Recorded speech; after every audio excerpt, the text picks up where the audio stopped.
Hello and welcome back to my YouTube channel. I feel very uncomfortable saying that because I am now in my university accommodation. I've been at university for about 3 months now, very nearly, and I'm settled in. I've been having a really good time. I've done some amazing things, I've seen some amazing things, and I've been thoroughly enjoying my lectures. So really, I wanted to make a video just to talk about all the stuff I've been reading. I'd been planning on making this video when I'd been at university for a month, as a here's what I read in my first month of university video, but then I got super busy, and then when I wanted to make this video about 2 weeks ago, I got ill. It was not COVID, but it was about the nastiest thing I've ever had, and I'm still recovering from it now, so yeah, it's been a time. But I thought it'd be really nice to go through some of the stuff I've been reading as part of my degree because, oh boy, there has been a lot. I decided to make a little list in my notebook to try and just keep track of everything because I'm reading probably about a novel plus 4 or 5 other things a week, plus an untold number of poems because I have a whole module on poetry, and so there's between 4 and 12 things per lecture for that. I thought I would just go through the list. I will talk very briefly about what my modules are. So I have 6 modules in first year, and those are Introduction to Poetry, Introduction to Drama, Introduction to the Novel, and then my 3 additional modules are Romance and the Literature of Chivalry, Epic and the Literature of Legend, and then finally Classical and Biblical Backgrounds to English, which is the one I've mentioned in a few videos at this point because I have to read the Bible for that. So I will just go through the list from the beginning and will list everything I've read. Moll Flanders by Daniel Defoe, The Second Shepherd's Play by the Wakefield Master, Beowulf, The Story of the Grail by Chrétien de Troyes, The Everyman, Genesis, Dr. Faustus by Christopher Marlowe, Emma by Jane Austen, Lanville by Marie de France, Sir Launfal by Thomas Chester, Ecclesiastes, The Song of Solomon, Hamlet by Shakespeare, The Wife's Lament, The Wanderer, The Dream of the Rood, Sir Orfeo, Jane Eyre by Charlotte Bronte, The Rover by Aphra Behn. I don't know how to pronounce this one. My lecturer pronounced it the other day, and yeah, I still can't remember. Sir Gawain, I believe, and The Green Knight, The Beggar's Opera by John Gay, and then Judith. So a lot of those don't actually have authors or full titles because those 3 additional modules on the end pretty much all just cover medieval or pre-1300s writing, and so a lot of that stuff we just don't know the author of, or if we do know the author, they're an assumed one as opposed to a definite. So, you know, Judith, the poem, was in the same manuscript as Beowulf, and they clearly weren't by the same person, however, we don't know who those 2 individuals were. That's all the, prose stuff I've read. Actually, a lot of that is poetry as well, but those tend to be long form or ballad poems rather than poetry in the more modern traditional sense. But yeah, there's a couple of things I wanted to talk about with the stuff I've read because I've read such a range of different works and I really enjoyed some things that I wasn't expecting to enjoy. So yeah, I thought I would just talk about some of these. I should also say as well, I am reading pretty much everything for my degree, either in the enormous textbooks that I have on the shelf that is just out of the camera's view, or I am reading them online, because with the volume of books I'm having to read, often in very specific editions as well, it would just cost far too much for me to be buying these. So what I am doing is I am looking them up online on websites like Project Gutenberg or archive.org, or just looking around to see where I can find free PDFs, and then when it comes to my exam season next year, I'll buy the stuff that I want to use in the exams so that I can bring them into the exam with me. But that does have the benefit of me being able to link to all this stuff below if you would indeed like to read some of it, because I've enjoyed a lot of it. Some of it I have hated, the Bible, but for the most part it's all been a lot of fun. So yeah, I'll go through the list. The first thing that I had to read for my degree was Moll Flanders by Daniel Defoe. This was as part of my Intro to the Novel module. It is widely regarded as being the first novel within our modern sense of the word, in that it is a fictional account of someone's life that is portrayed as realism for the most part. and it was a really, really odd book. It's the story of a woman named Moll Flanders, or we are told to call her Moll Flanders, but even then she says that she's gone by so many names that there's no point in telling you all of them.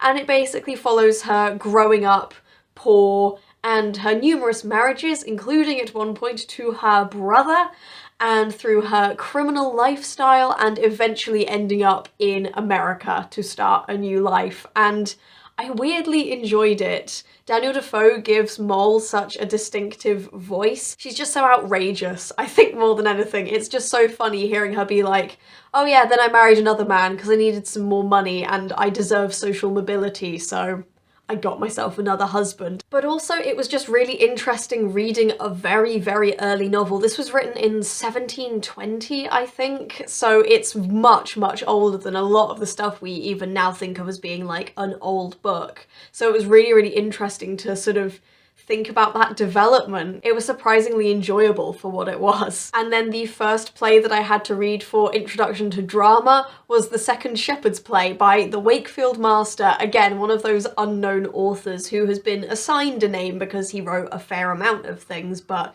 we have no idea who the Wakefield Master is. But The Second Shepherd's Play is kind of a retelling of the Nativity story, but from the perspective of some shepherds who aren't the shepherds, who have a lamb stolen from them by this random man, and then he and his wife pretend that it's a baby to try and stop them from trying to take the lamb back. And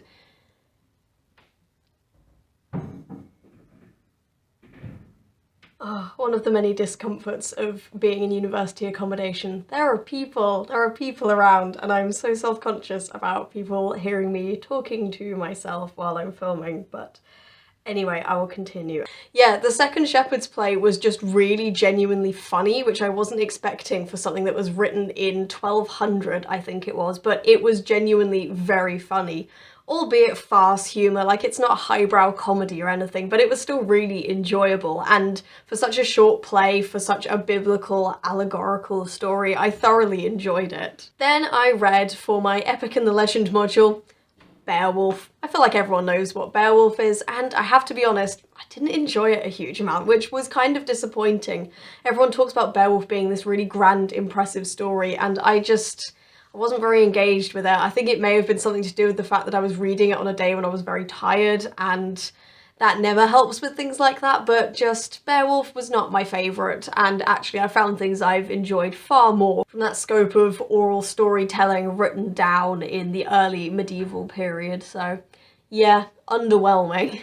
Having just finished writing an essay yesterday on Percival and the Story of the Grail by Chrétien de Troyes, I feel like it's one of my favourites, to be honest. I've really, really enjoyed reading the translation of de Troyes' writing, and to be honest, it's very entertaining. Percival's story in particular, because he goes from being this really naive little Welsh boy who has no idea what knights are to being this symbol of chivalry in medieval England, and the whole way through he keeps making the most stupid mistakes because he doesn't know whose advice to follow. I'm massively simplifying this to be 100% clear, and in my essay I had to actually go into a lot of detail about whose advice he follows and whether it's him or other outside influences, but point being, when I was just reading it, I was actually chuckling to myself because some of it is just genuinely funny. But yeah, I'm really excited to read more Arthurian romances, particularly the ones by de Troyes, because yeah, they're good. I enjoy them. Having just come to Genesis in my little list, I feel the need to just say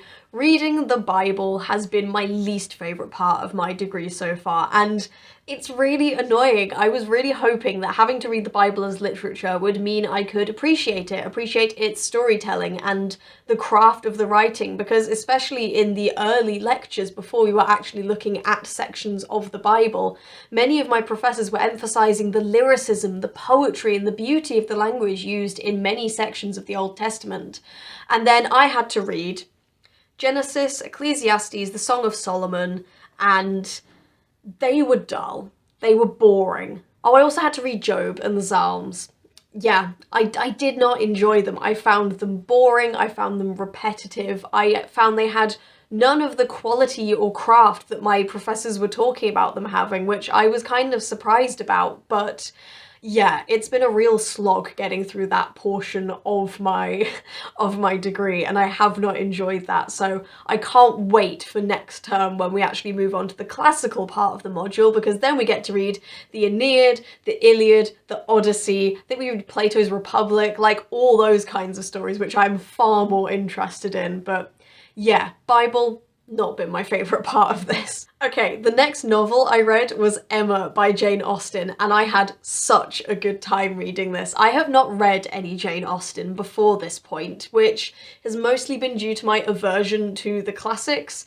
I've mentioned very briefly before, I think in my first video, that when I was at secondary school we were all put onto this reading scheme called Accelerated Reader, which was meant to create intelligent and in-depth readers, but all it really did was mean the bright kids got forced to read nothing but classics and everyone else was forced to read stuff well below their age range. So I was being forced to read things like Pride and Prejudice when I was 13, and I hated it, and I would spark notes the book to take the quizzes that allowed me to not have detention for not doing the reading, rather than actually trying to enjoy these books because they were something I was interested in. So I kind of assumed that I just did not like classics, whereas in reality I think I was just being forced to read them far too young, because I read Emma and not only did I find the language fairly easy to understand, which was my pride, very much enjoyed that, but I found it funny, I found it engaging, I enjoyed the characters and the story, and I was amused by what I was reading.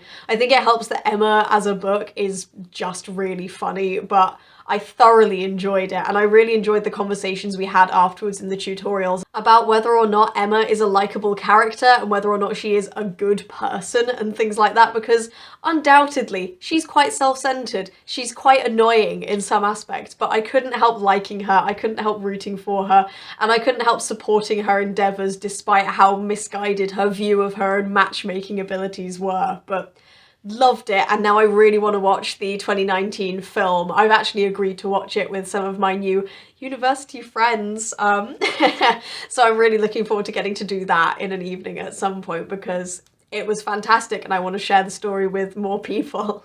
Okay, now I want to talk about Hamlet.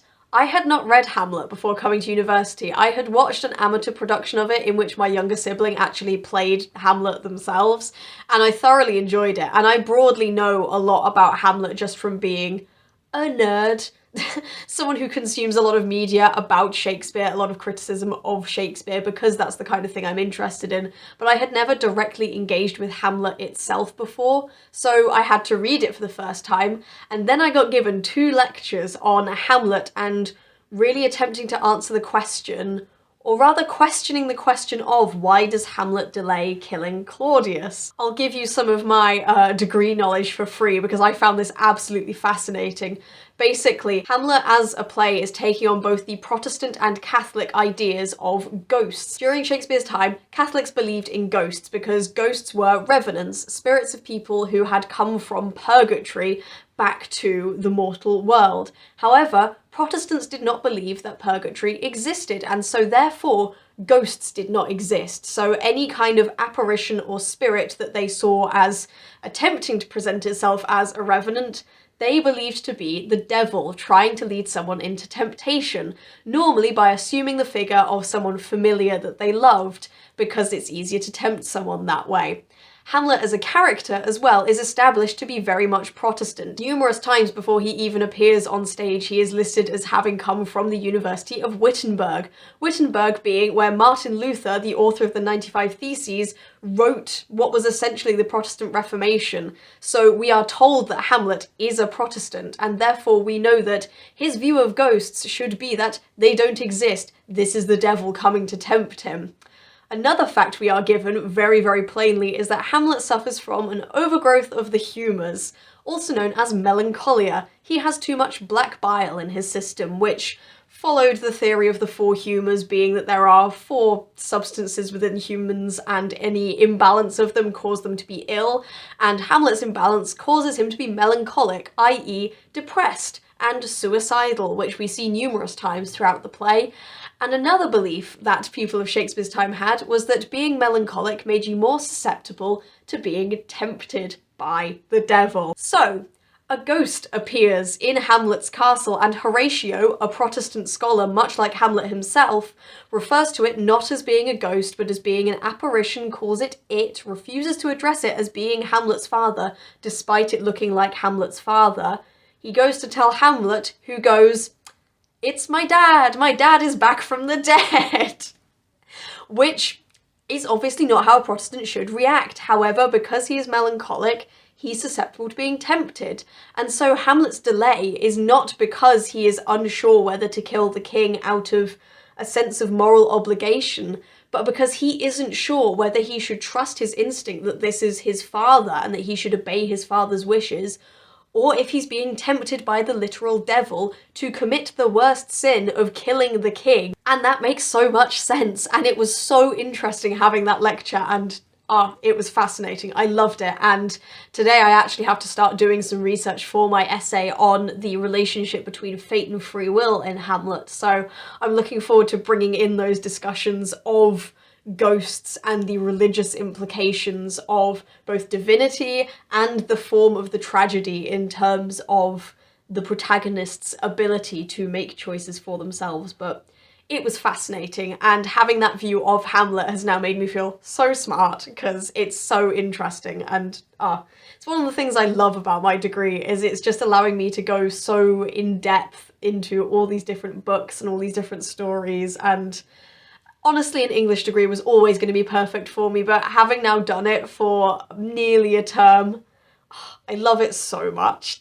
Next, I want to talk about Jane Eyre. I finished reading this on Monday this week, so a couple of days ago now, and I loved Jane Eyre. I thought it was such an interesting book, and by comparison to Emma and to Moll Flanders, which are the other two novels I've read so far this term, it was really interesting to see that it does not try to portray itself as being realistic and definitely a true story, but instead just takes you on this wonderful narrative of Jane's life and her attempt to finally be loved and accepted for who she is, and I thoroughly enjoyed it. We had a big talk in my tutorial as well about the line, "Reader, I married him," and I thought it was such a romantic line. I loved it. It was fantastic, and yeah, I've honestly, at this point, I've proven to myself that I don't dislike classics, I just hated being forced to read them when I was a small baby child. Because now that I'm reading them for my degree, I'm actually enjoying doing my work. Like, I sit down and I listen to an audiobook or I read these online and I'm just there going,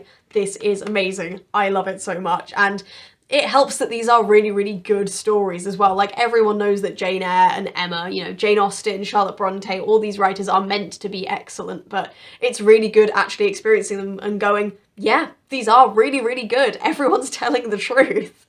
And that's pretty much everything I wanted to talk about, I think, really. Yeah, the novels themselves that I've been studying were probably the most interesting to me, and because you have to engage with them as longer forms of work, whereas a lot of these have been short stories or, you know, oral storytelling traditions written down into longer narratives. And they're good, but you just don't engage with them in the same way, and so I don't think I've been able to enjoy them in the same way as the novels. I think it also helps that they're just written in a more modern period. Pretty much everything except my novel module so far has been pre-1500, if not, we're talking like the hundreds AD in terms of when it's been written, but it's all been so interesting and I have thoroughly enjoyed everything I've read so far, and I'm just enjoying university. I'm enjoying doing my degree. I'm enjoying being here at my university, meeting new people, having more opportunities, and studying stuff that I care about. The one thing I was worried about when I got to university was that I would not love life as much when I didn't have the free time of my gap year, but having had all this time be filled with discussions of literature and reading and consideration of all these different stories and narrative devices, the historical context and all the rest of it, I know with absolute certainty that, yeah, I really like this, and there is nothing I would rather be doing with my time as it stands currently.